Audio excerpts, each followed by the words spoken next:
I will wait for you to just tell me to start.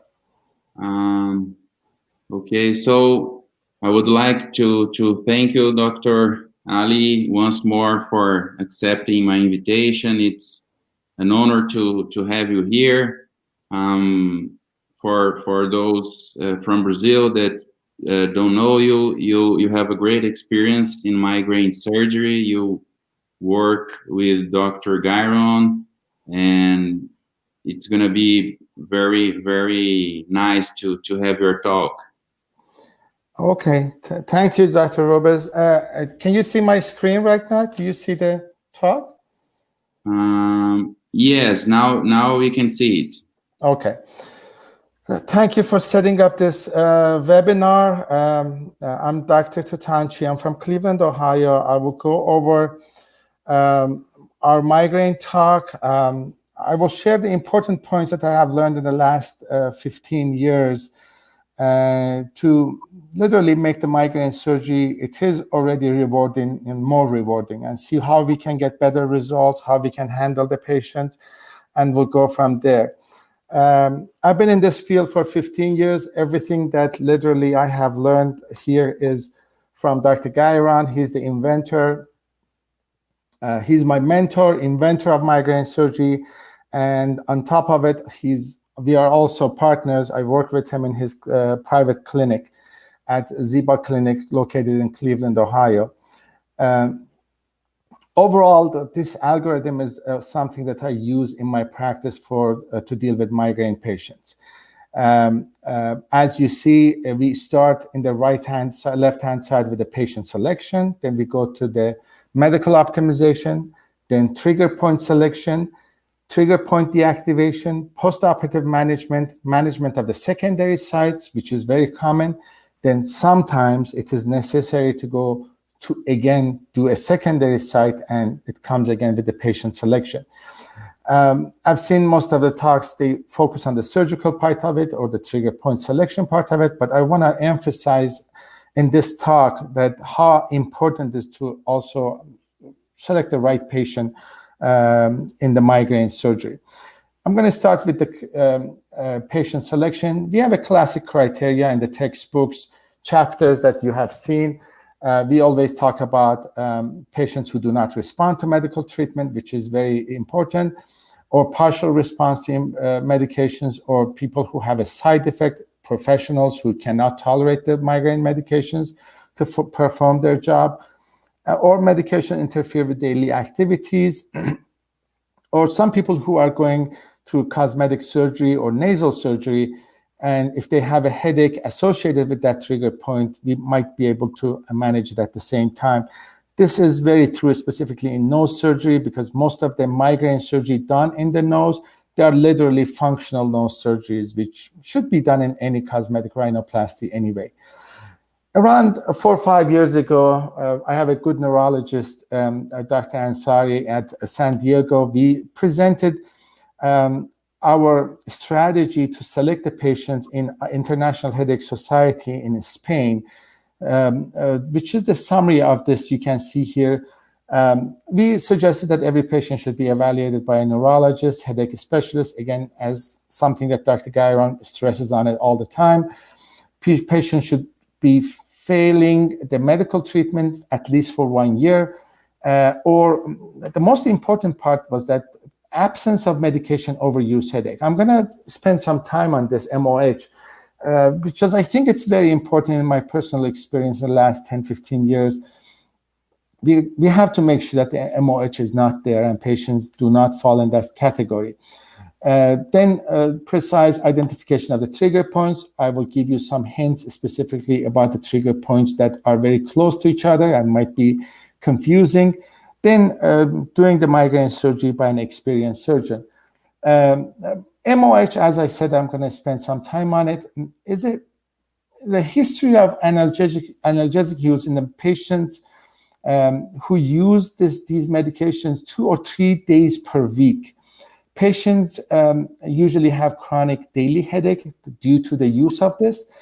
The medications can cause this MOH is simple analgesic like a Tylenol, Motrin, combination of pain relievers, caffeine, aspirin caffeine combined with aspirin or Tylenol, triptans, ergotamines, opioids specifically is very important, and caffeine use is very important. Caffeine intake more than 200 milligrams per day can increase the risk of MOH. The MOH doesn't happen in the patients who do not have basically headache, but in the patients who have headache, MOH usually happens, and the way it happens is usually a central phenomenon. I'm not a neurologist. I'm not going to go through the details of it. You don't want to hear it from me. But the patients who develop the MOH because of that, the MOH can change the chronic headache, episodic headache, to a chronic headache. And if you have a chronic headache, you stop the MOH or these medications, you can go to the episodic headache. This episodic headache can improve the response to the surgery. MOH is classified to two types, type 1 and type 2. Type 1 is a simple one, the overuse of non-opioids or non-barbiturate containing medications. It's the absence of significant psychopathology. Type 2, on the other hand, is the overuse of opioids or barbiturates containing analgesic and plus psychopathology, important psychopathology.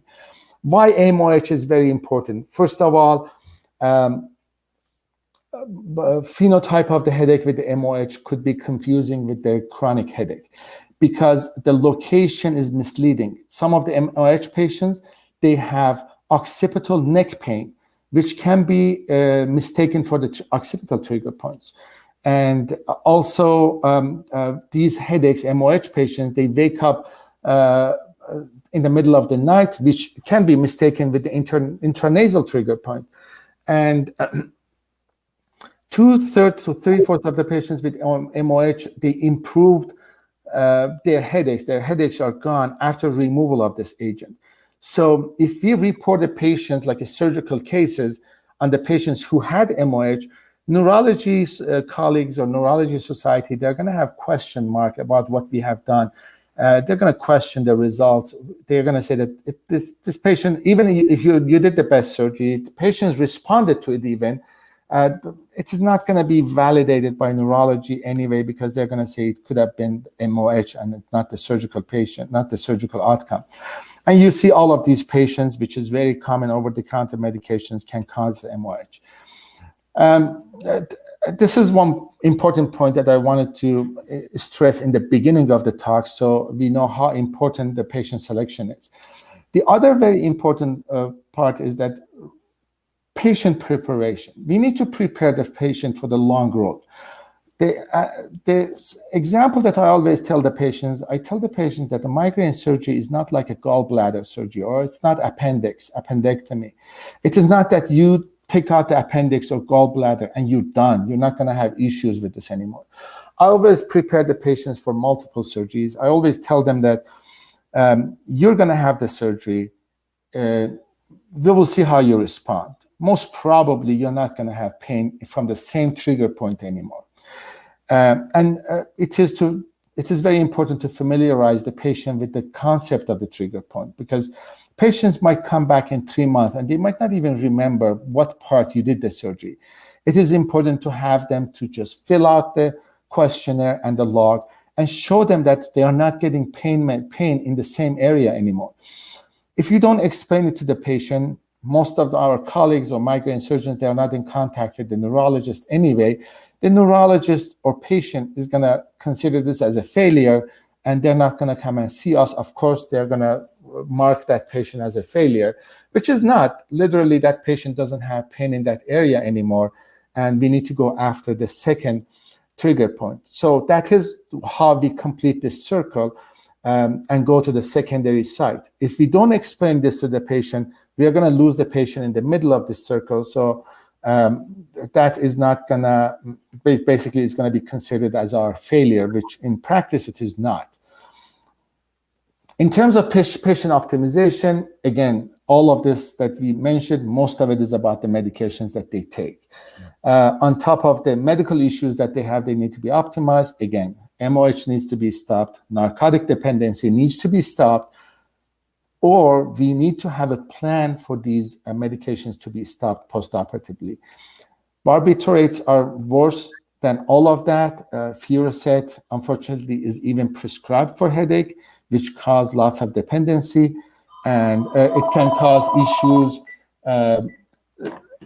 and psych issues. I want to stress on that a little bit more because the psych tissue issues, 80% of the patients with migraine headache, they have some kind of depression. Depression is really not considered psych issues with these patients because, again, 80% of them, they have some signs of depression. But on the other hand, patients who have uncontrolled bipolar, they have psychosis, or other undiagnosed psychiatric issues, we need to be aware of those, and we need to be careful about selecting those patients without being optimized. The next, after I make sure that this patient I have a good patient selection, patients are medically optimized, they don't have MOH, I go after trigger point selection. Trigger point selection is a big chunk of what I deal with the patients before the surgery, because surgery has a learning curve, yes, but you're going to get comfortable after a while with the surgery, but you got to make sure that you operate in the right side. I always have the patients to fill out 4 weeks of a log, diagrams, questionnaires, nasal functional forms, and CT of sinus. It is very important. These forms are all in my website. It is drtatanchi.com or migrainesurgery.com. You're welcome to go ahead and download for yourself, or you can just modify it for your practice the way it works out for you. These are the questionnaires, then nasal functional forms, then migraine headache logs for 4 weeks. I stress the patients that it's very important for them to write down where the headache is starting from. And when they are writing down, I have them to put a dot on the area that the headache is starting from. So at the end of the month, they come in with the head that has lots of dots on it. And more dots are concentrated in one area, this patient is a better candidate. Because if patient cannot localize the pain, then this is not a good patient for the surgery. So maybe patient has a MOH, that pain comes from everywhere else. Maybe we need to change that chronic headache to episodic headache to make this patient to be a good candidate for surgery.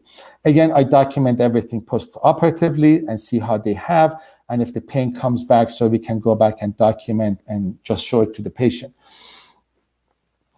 What procedure is right? Again, it all depends on what trigger point is involved or what part of the trigger point is involved, specifically in the nose. And on top of the logs that I showed you, we review the patient's constellation of the symptoms. When is the headache starting? Location of the start. Physical examination, where the tenderness is. CT scan of the nose might show some stuff, or in the forehead, it might show that the nerve is passing through the bone tunnel. Afrin test, which I use, and I explained, this is something that I presented in one of the meetings. I will go over that in a second. Again, as a physical examination, I said the tendernesses, hyperactive corrugator muscle, and septal deviation spurs can be identified. We know all about the trigger points. Frontal headache, as we know, all start from the forehead area. Constellation of the symptoms, you all know.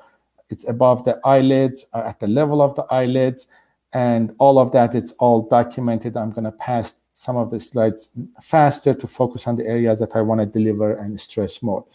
For the frontal, if I'm suspecting the patient with the frontal trigger point, I usually inject into the corrugator,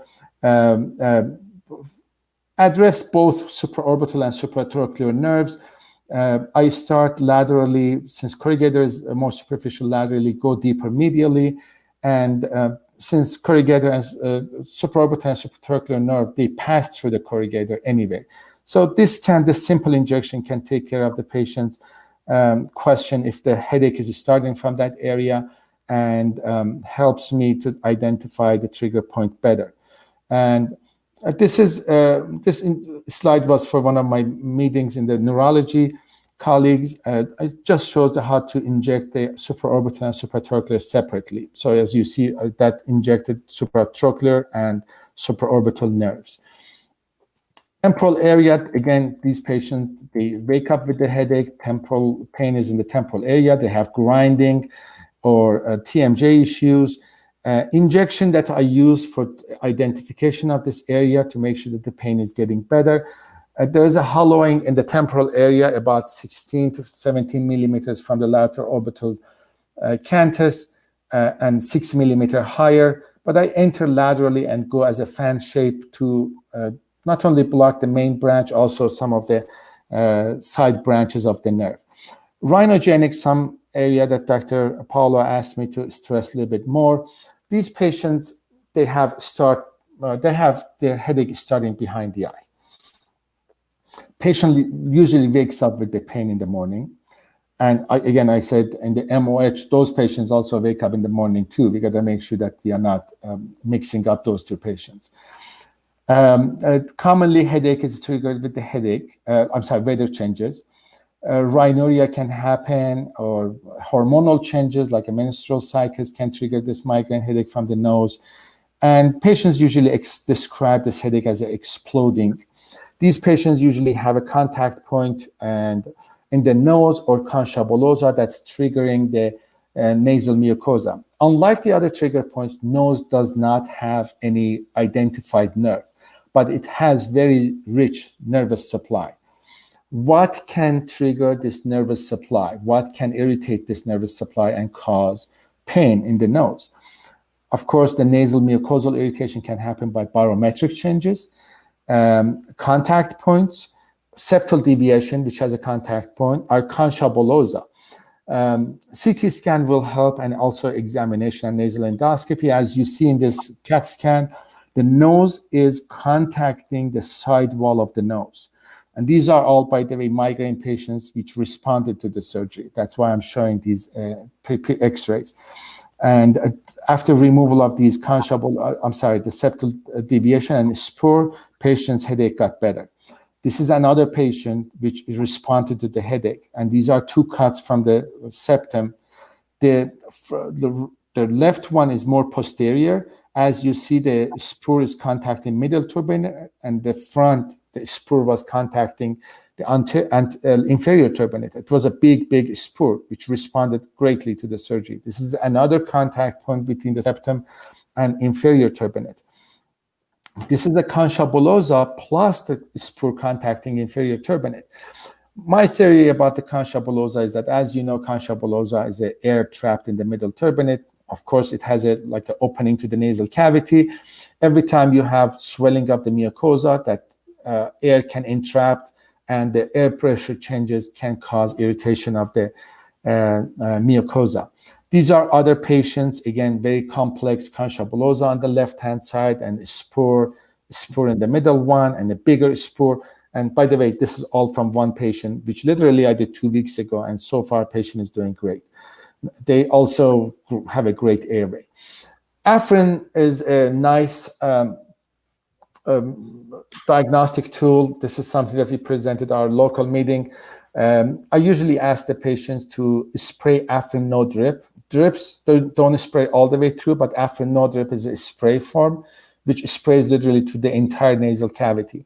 I usually ask the patients, when they feel that the headache is starting, spray this and report the results. See if the headache is stopping or not continuing.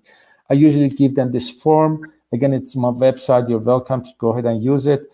And I have them use it 3 times.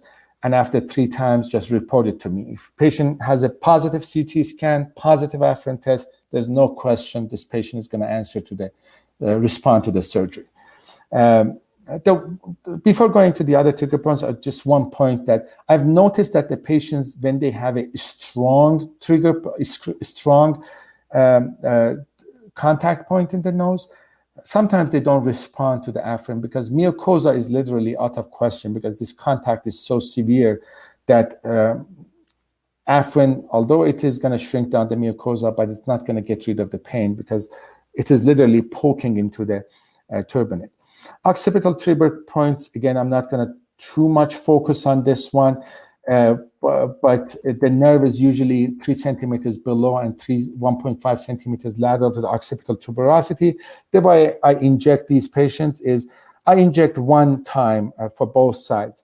I enter from the 3 centimeters below the occipital tuberosity. I manage both of them at the same time. As you see, my index finger is over the occipital tuberosity. Enter about 3 centimeters below that area, and just go on both sides with like a 40-degree angle, cover around the nerve and the passage of the nerve with the last pass, and do the same thing on the other side. And this is a great diagnostic tool for the patients with the occipital trigger points. Of course, we also can manage the lesser occipital nerve differently, and I will go over that. Lesser occipital nerve is more lateral to that. There was an article that we wrote with my colleagues in Dallas and also San Francisco, Dr. Pallet and Dr. Amerlak, just came out recently, and it is something that we went through our different approach to the third occipital nerve, and I will mention it. I usually ask the patient to show their location of the headache.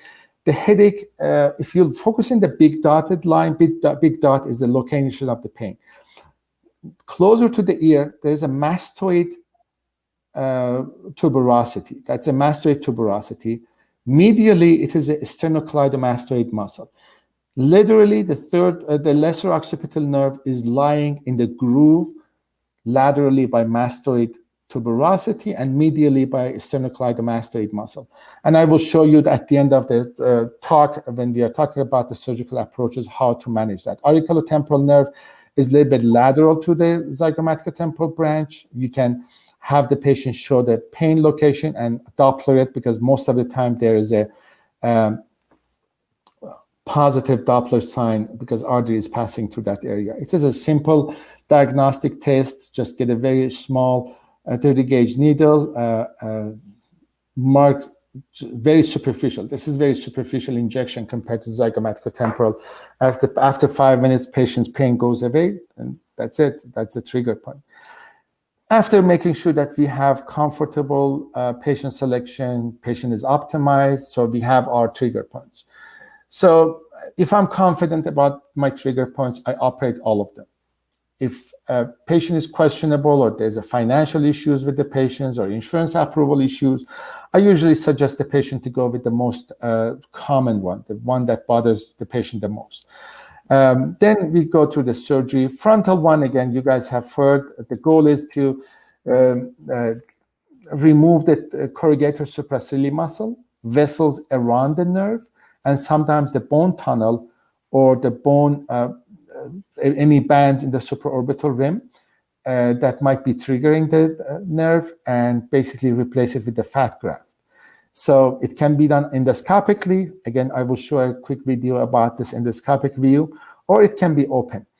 Open for the people who are starting, it's easier. You have a better view of the supraorbital rim, and but regardless, if you're doing endoscopically or open technique, you have to pay attention to the bony tunnel that supraorbital nerve might be passing through. And if it's done, that's the case, that nerve needs to be decompressed from the bony tunnel, and osteotomy needs to be performed.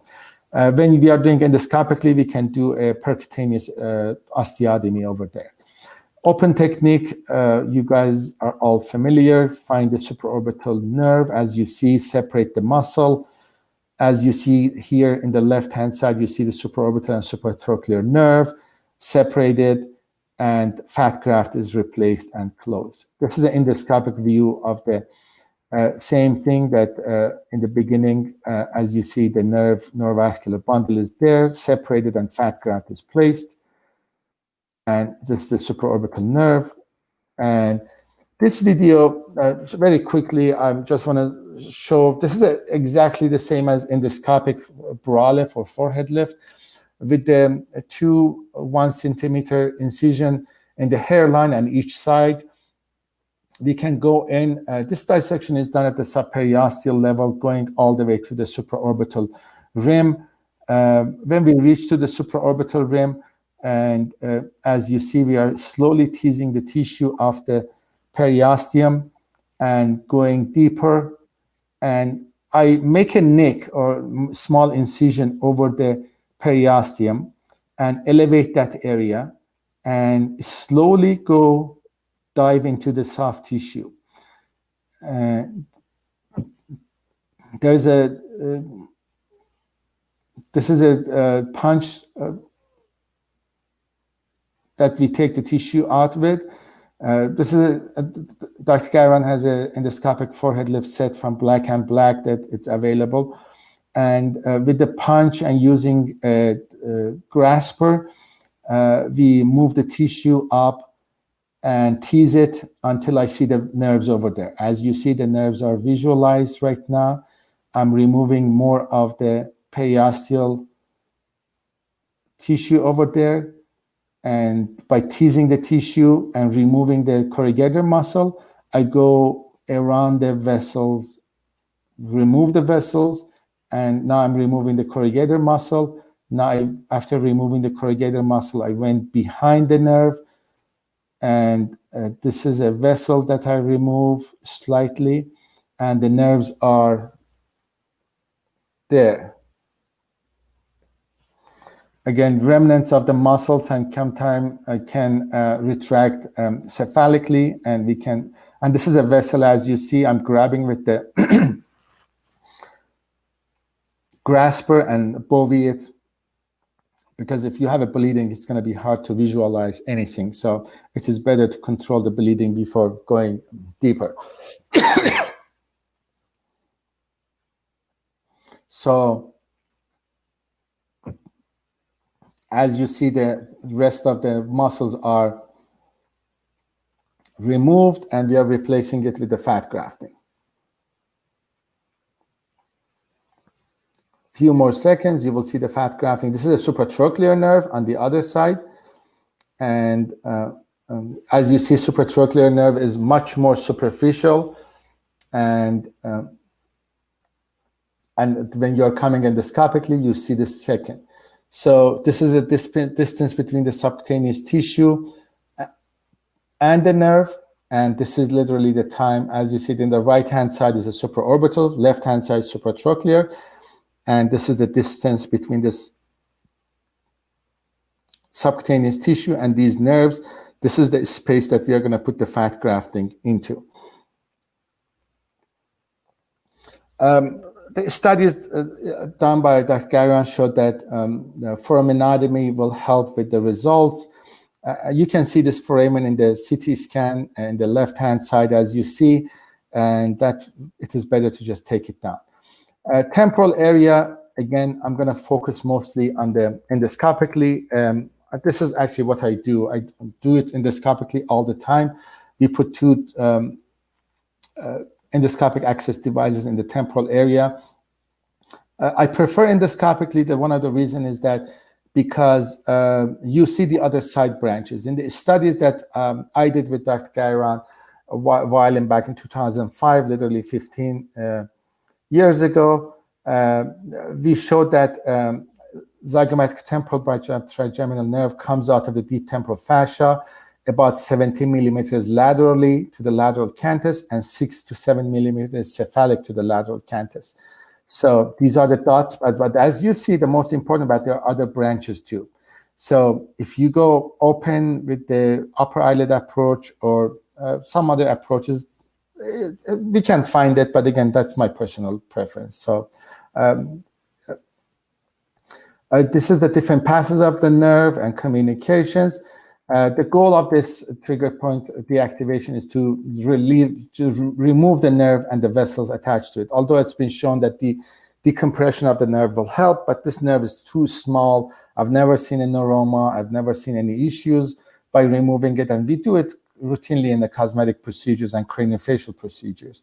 So I remove it endoscopically. We go at the deep temporal fascia, coagulate it. When we are doing it endoscopically, it is important to go in the right direction and right plane. If we don't end up in the right plane, it is going to be very difficult. My residents, sometimes they get lost in the area, and I need to help them to just go back to the right direction. I'm going to try to explain this since Dr. Paula asked me to focus on more on the endoscopic techniques. to show where are the nuances of the surgery to just end up in the right location. These plastics that you see, there are like endoscopic access devices, two planes, starting with the deep temporal fascia. As you see the dissector, this is in the right-hand side, you see the endoscopic access device with the periosteal elevator. I'm dissecting right over the deep temporal fascia. Laterally deep temporal fascia, medially it is the periosteum or under the periosteum. It is a frontal bone, and the line is a zone of adhesion. So I'm going still at the level of deep temporal fascia. At the level of dissection, we are going to reach to the level that there's a fat. We are going to see some fatty tissue. That fatty tissue is the connection between the deep temporal fascia and the fat pad. I need to push whatever fat tissue I see cephalically. So as you see this fatty tissue, which is above the periosteal elevator, you see I'm pushing it up. So to stay at the level of deep temporal fascia. If I enter into the right direction, again, we're going to be lost. The bone that you see at the end of the view is the lateral orbital rim, and these are the zygomatic branch of trigeminal nerve. Vessels with nerve. I avulse the nerve. As you see, I push the nerve, avulse it, and then coagulate the vessel after that. So it is easy 20-minute endoscopic technique to handle the zygomatic branch of trigeminal nerve. As you see, this is an endoscopic technique, the vessels and the nerve. And there was a study in 2014 by Dr. Gairon. He showed that decompression of the nerve basically has the same result as the avulsing the nerve. Surface anatomy is very important to know. There's like a hollowing in the area of the temporal area. Rhinogenic area, again, I'm going to try to spend majority of the remaining of the talk on the rhinogenic trigger point. Rhinogenic area, unlike the original reports, are more common than we think. So in the study that was done again in Ziba Clinic, about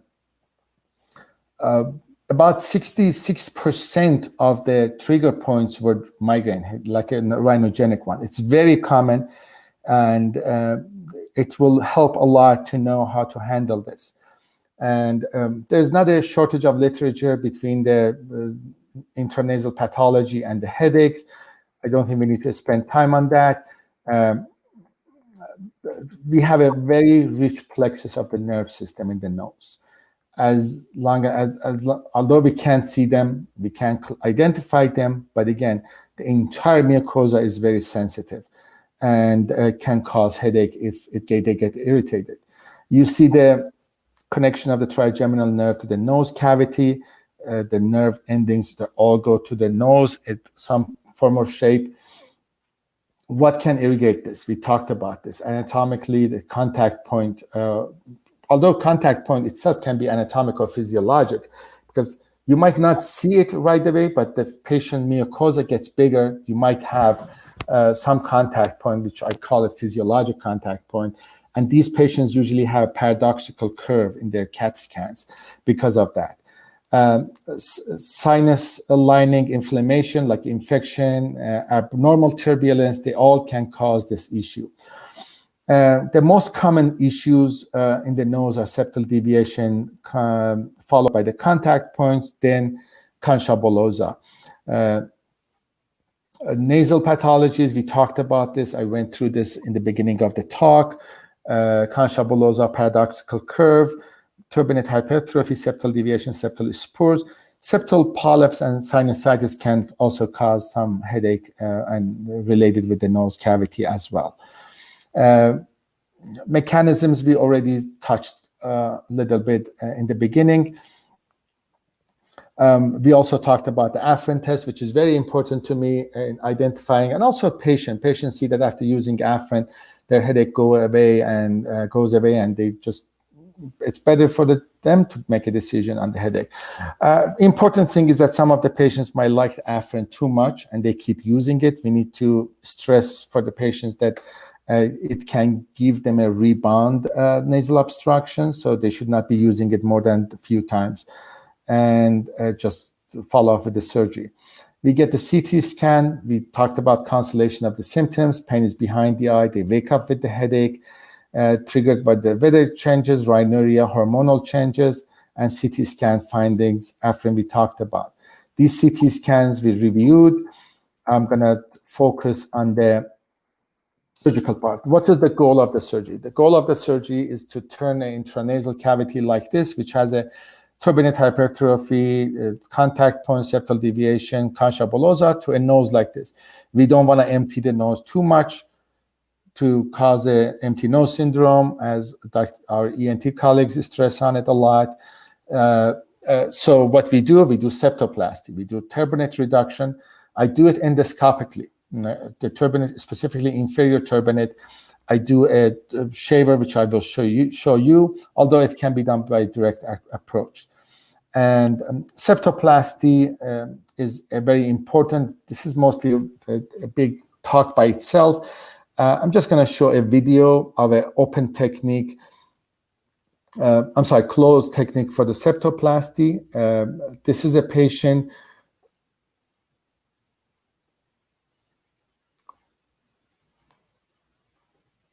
This video is not playing right now. Unfortunately, I will come back to that and open a different talk to show that. Go one more time. Yeah, it's not playing. I'll come back to that in a second. I'll open a different talk to show that. For the turbinate surgery, we can do out fracture, we can do reduction, or most of the surgeries I do, it is under endoscopic assistance, basically. For the inferior turbinate, this is an open technique, can be done. I use endoscopically, I use this system. As you see here, in the right-hand side, the upper shaver is a middle turbinate shaver, which is a 4.3 millimeter shaver. The lower one is a 2.9 inferior turbinate shaver. This is my personal set that I use, the Medtronic system. Over here, as you see, it is an inferior turbinate. This is a middle turbinate shaver, and this is the handle for that. Hopefully, this video is not going to give us a hard time.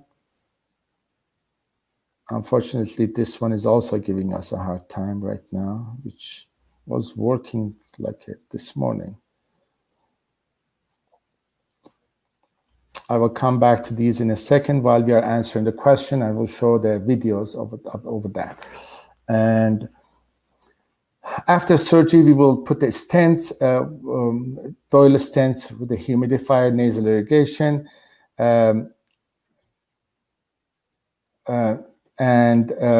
complications of the nose surgery can be bleeding, airway issues, aspiration. It's very unlikely for these to happen. Most of the patients do great, and they're very appreciative of the surgery results. The occipital nerve, the goal, we know, just to release the nerve from all of the vessels, compressions from the semispinalis muscle and the trapezius fascia, which puts lots of pressure, and close it. Again, we are not going to spend too much time. It's the incision going all the way to midline raphe. From midline raphe, this is the semispinalis, finding the nerve over the semispinalis, retracting it, going all the way lateral. This is the lateral part. Trapezius muscle is identified, removed, and removing a piece of semispinalis on the medial side, and identifying that these white stuff in the middle of the screen are the greater occipital artery, remove the big chunk of it, and then creating an inferiorly based flap and cushioning the nerve with that flap. Positioning in the occipital branch is very important, just pushing the shoulders back, as you see, with big tapes, and flexing the patient's neck to have a good outcome, or just helps with the difficulty of the surgery. This positioning is very important. Accessory trigger points can be auriculotemporal. We talked about this. third occipital nerve, lesser occipital nerve, and peripheral branches. Lesser occipital nerve, as I said, there's a new article that just came out. My personal, these are the anatomical observation. My personal technique for this one, to again have the patient show this, mark it under local anesthesia. I make a very small incision, 1.5 to 2 centimeter incision, dissect it down in the groove between the tuberosity of the mastoid and sternocleidomastoid muscle. Nerve is right there, just very tiny nerve. What I do, I avulse the nerve. I grab it, pull the nerve slowly, and just take it out. It takes literally 20 minutes.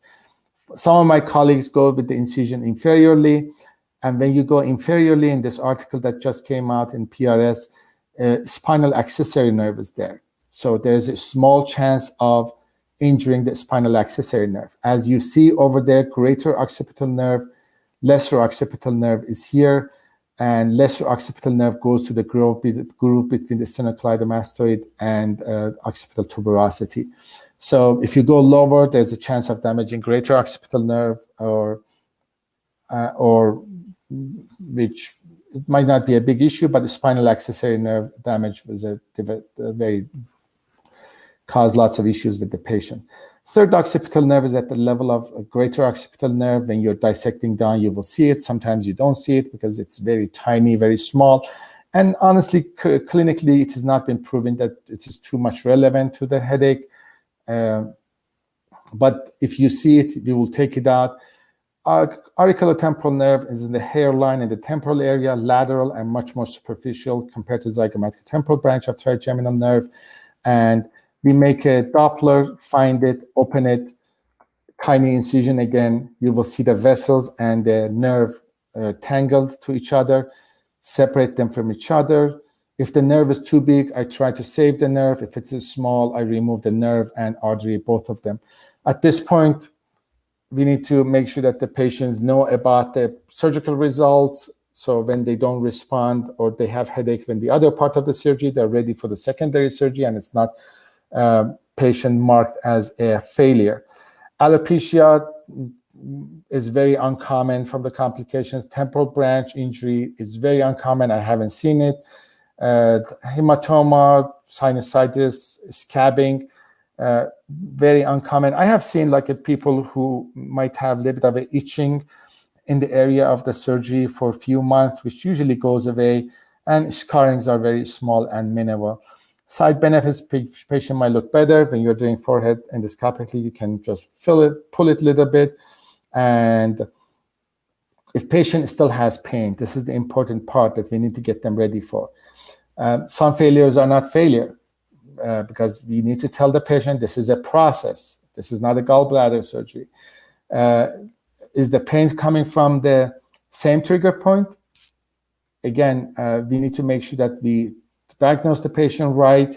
They didn't have MOH, and we can always, if that's not the case, we can explore it again. We can consider cutting the nerve or fat grafting to that area, which has been shown it might improve. Or headache is coming from somewhere else. If patient headache is coming from somewhere else, then we can consider surgery in a different location. Failure reasons can be technical, again, technically challenging in the beginning. It will take time to learn. There are multiple procedures. It's not one procedure. It's a nose surgery, forehead surgery, occipital surgery. It really is a complex learning curve for new learners to learn all about this surgery. And patient selection, I think, in my opinion, is the major reason for the failure. Patients, sometimes they don't tell you that they take lots of Tylenol or aspirin because they don't consider this as a medication. So trigger point identification will help. Try to use nerve block, use Botox and Afrin in the nose, and make sure that patient has neurology evaluation. So if this is the case, sometimes you need to go to the secondary surgery, and most of the time, again, this is very common in my practice. Patient had nose surgery, this time they need a forehead surgery or temporal surgery. If you chase this headache, most of these patients are very happy. Most of them are very happy. They're very satisfied. But again, there's strategies that we need to keep them also happy.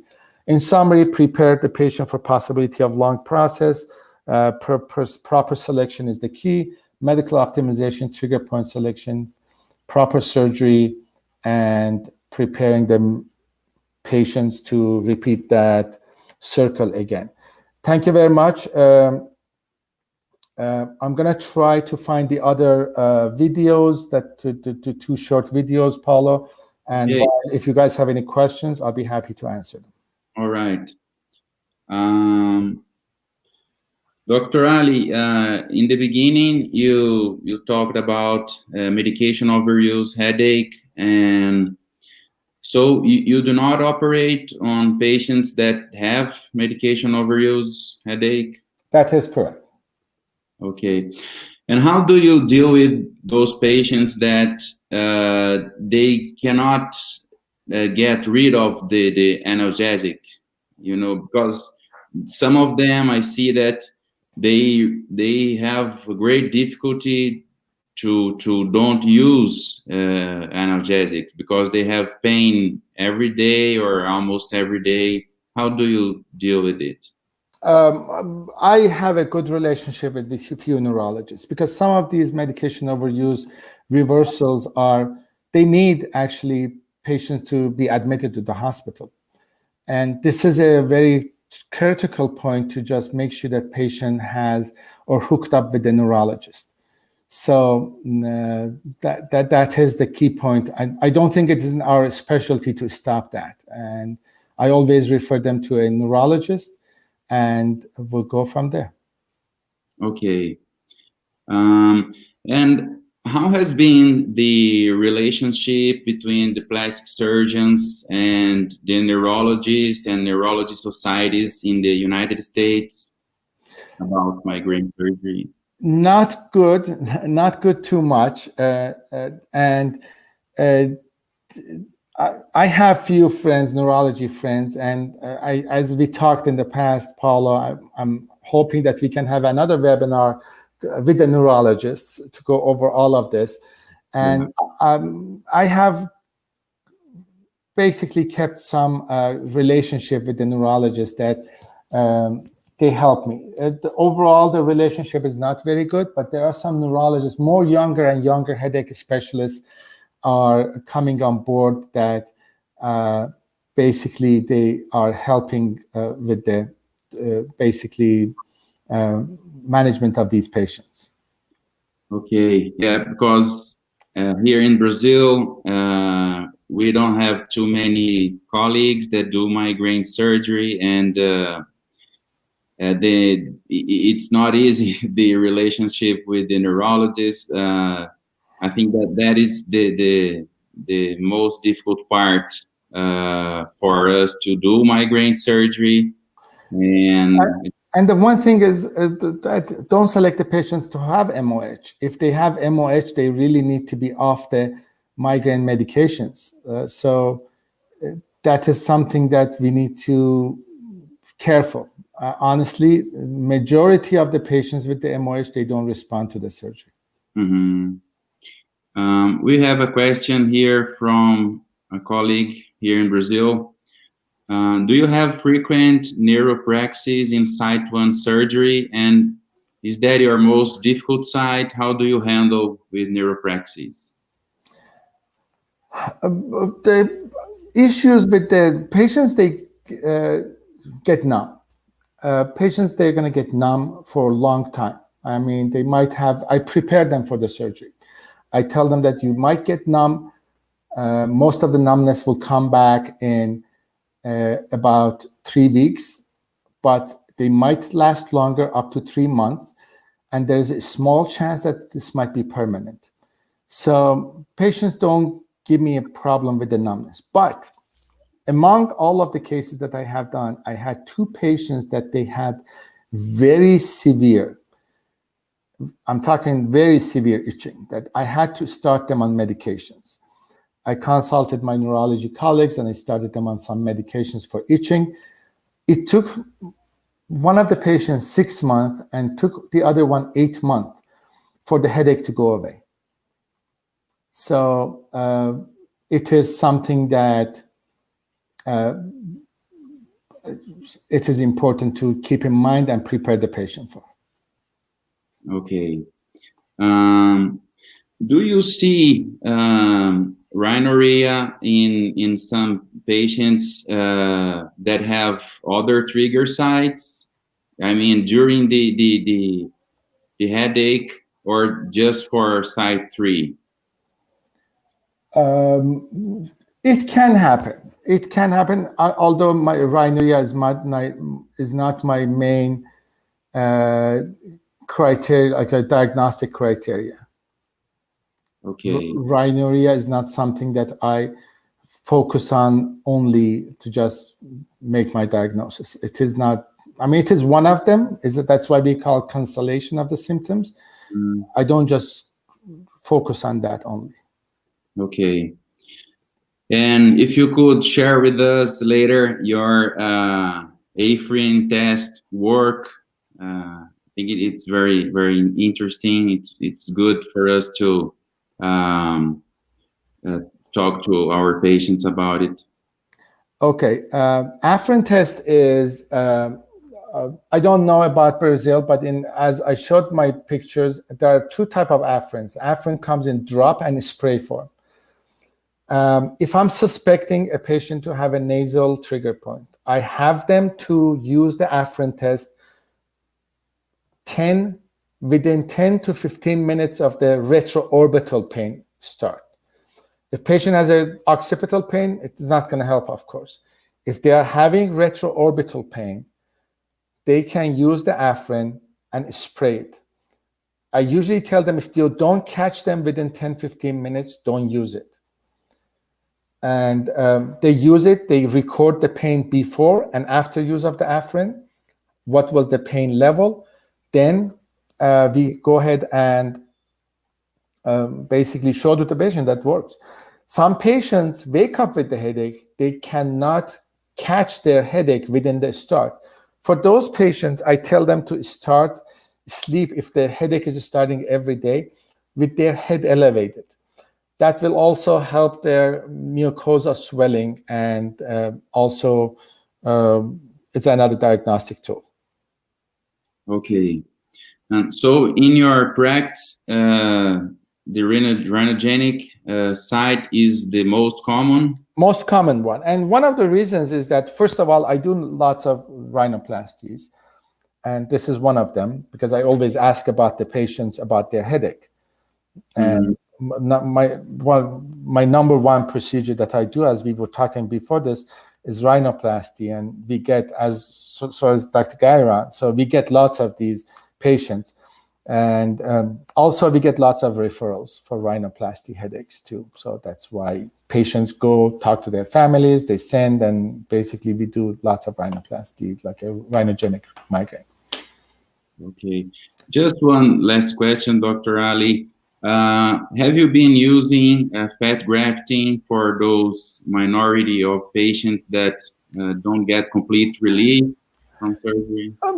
As I mentioned, I don't use it that often, and there are two ways of handling if the patient, let's say that you did the occipital trigger point, patient's headache is starting from there, they don't have medication overuse headache. I usually, we have done a couple patients with a few, Dr. Gairan has done more, but with the fat grafting that he had good response. I usually go back and take out the nerve. Okay. Go back. Even for site 1 and site 4? Site 1, I'm really a bit reluctant to cut the nerve.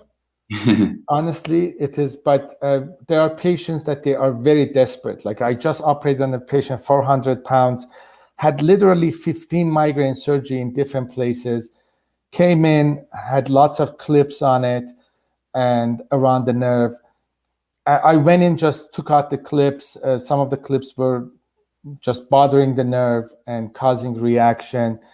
And in that nerve part, I had to cut one of the supraorbital ones, which patient responded pretty well.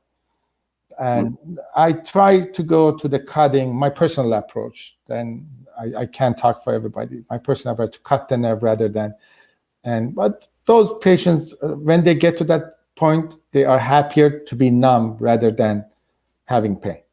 And by the way, Paolo, I have the video. If you guys want me to, I will show you the turbinate management. Do you want me to show it? Yes, please. Valdemar is asking you exactly that. Okay. So this is the turbinate video. Can you see it? Yes, now we can see it. Okay. So this is nasal endoscopy. I'm going to explain this a little bit more. The left-hand side is the septum. Right-hand side is the inferior turbinate after injection. Paolo, you do lots of rhinoplasty. You know when you inject the turbinate that they get much smaller. This is after injection. Imagine how big was this before injection. And so this is the inferior turbinate. It's still very tight, as you see. I push this inferior turbinate shaver under mucosa. I usually don't use any incisions. Some people use 15, like an 11 blade. It's sharp enough that goes under mucosa. When I'm just going back and forth, it shaves the bony piece of it. And I do it as much as it is necessary. Sometimes the big part of the turbinate is back. Sometimes the big part of the turbinate is in the front. So I shave it as long as I am comfortable that this is not going to cause more contact point. You see how much smaller this is now? I'm just going to stop this. I didn't cut any mucosa. I didn't cut any tissue. And by just cutting the bony part of the inferior turbinate, which is a very paper thin, I got to this result. Now I can see the middle turbinate. Mm-hmm. This patient also had a concha bullosa. Now with my this is the middle turbinate shaver. I'm going to the concha bullosa. Concha bullosa, middle turbinate, unfortunately, the anatomy doesn't allow us to go under the mucosa. There's not a good plane over there. So we do shaving. If patient has a concha bullosa, I'm going to stop this here again. You see that I opened it. It's like an eggshell. And I take out the eggshell at one level, whatever is going to give me the best airway and less contact point. I take out one of the eggshells. As you know, lateral to that is a ostium, which is connected to the middle maxillary sinus. And you also need to keep in mind that you don't cause issues with the drainage of the maxillary sinus. So I'm just shaving and removing part of that middle turbinate. And as it goes like that, so it is like we starting with the one part of it and go to the eggshell on one side. And we take the one eggshell out. As you see, after this, we are not causing too much of an empty nose anyway. So, and these patients, I have never seen patients having any type of empty nose syndromes. Okay. So for the inferior turbinate, you usually do turbinoplasty instead of turbinectomy? Yes, this is what I do. And I have not done any turbinate reduction. I mean, this is called turbinate reduction anyway. I have not done any removal of the turbinate for a long, long time, more than 10 years. Okay.